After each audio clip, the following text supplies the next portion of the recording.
What is up, what is up, my fellow creepers and things that go bump in the night? Welcome back to yet another episode of Creature of the Night. I am your host, Toxin. You should know me by now. You know what? We're taking it back to 1988. Watchers. Stay, you die. And I say we make a stand right here, right now. Starring Corey Haim, R.I.P. dude, we miss you, man. Michael Ironside and Christopher Gray. Director John Hess. Writers Dean Koontz, Dean R. Koontz, he wrote the novel, and Bill Freed, amongst others, wrote the screenplay. Sorry. Watchers, guys. Another film I grew up watching. I know I do a lot of the films from my past, but you know what? That's my right. This is another film I was shown growing up. Essentially, scientists of horror films are back at it again, trying to make everything better, but they just end up making it worse. So imagine there's two, I guess, entities, two beings that are, well, one's drawn to the other. So imagine one's a homing beacon and another one is a destroy anything in its ways missile. The golden retriever, anything that this dog touches. So I'm guessing like the scent, or maybe he can kind of feel the vibe coming off of him, or something like that, where this creature knows that that dog has been around. And the dog alone is super intelligent. He's trained very well. He knows the difference between you giving him a decision. He knows if you tell him, one bark for yes, two barks for no, and then ask him a question, a yes or no question, that he knows the difference and he knows how to answer them. That's how smart he is. And along with his counterpart, this creature, which, if you look at it, it looks like it's an ape mixed with golden retriever DNA, mixed with human DNA. It's something that stands upright, but also looks like the Sasquatch had an ugly ass offspring.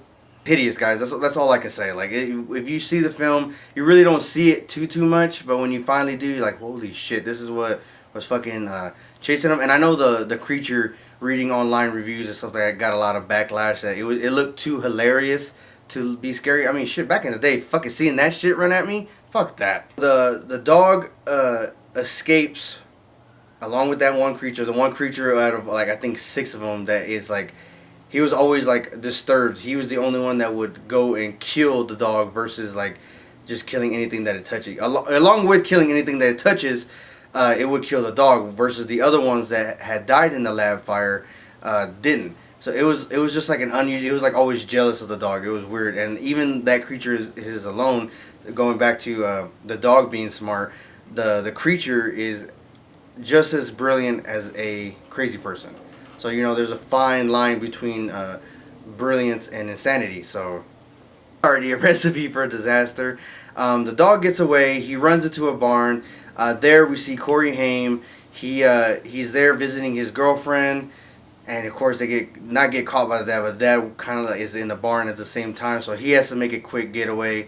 The dog leaving his scent everywhere. The creature goes to the barn, fucking rips out the dad's eyes, knocks out the girl.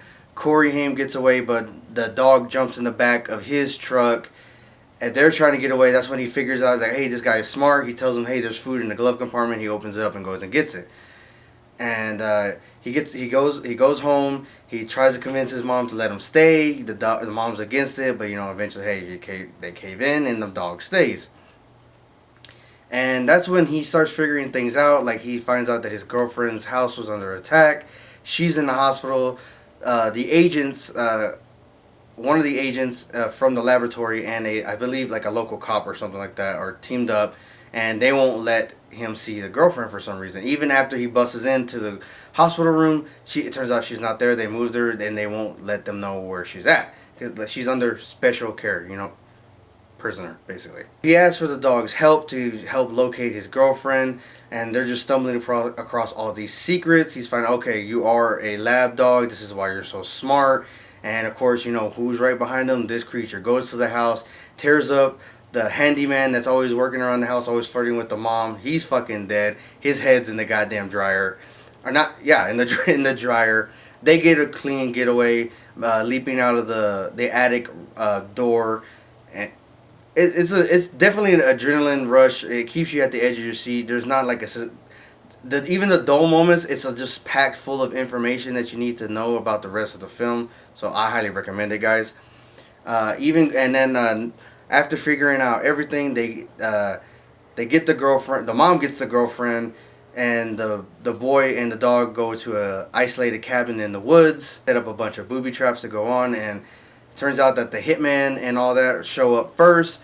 So he has to fight that guy, and we actually find out later that the hitman was actually an experiment as well. They kind of like mess with his brain to make him non-remorseful, or how does he put it? He has no conscience, so he even kills his partner. He's willing to kill the kid, kill the mom, kill the dog, do whatever he needs to do to make sure the secret is contained. Even killing the local sheriff. So I mean, yeah, look, I guess they succeeded with that guy. Eventually, we get that creature standoff where the dog fights the creature. The creature fucks him up. Of course, it's a big old ape type thing fighting the dog. Throws him into the car. I wanted to fuck that creature up. I love dogs. And it's up to Corey to go into the woods after him and hunt him down after he's been injured with some special bullets that he had bought. And he ends up having to go toe to toe with him as well, and almost losing his life until he puts a few more rounds into him, which weakens him and brings him to the ground. And eventually, he puts a bullet right between his eyes. So I recommend this, guys. I'm not gonna lie, I saw it for free on YouTube. Of course, check everything: Amazon Prime, Hulu, Netflix. I don't know where they would have it now, but I saw it on YouTube for free. Just type in Watchers 1988. And the full movie, it's blurry, and I think it's actually reversed. That's how they got away with it. But it was, I was in the mood to see it one night, and it popped up. It was there. Sorry. Go check it out, guys. Watchers 1988. Let me know what you thought about this film. Let me know what you think about the creature. What you thought about this review. Like, subscribe, and share, guys. Another day down. Let's keep it going.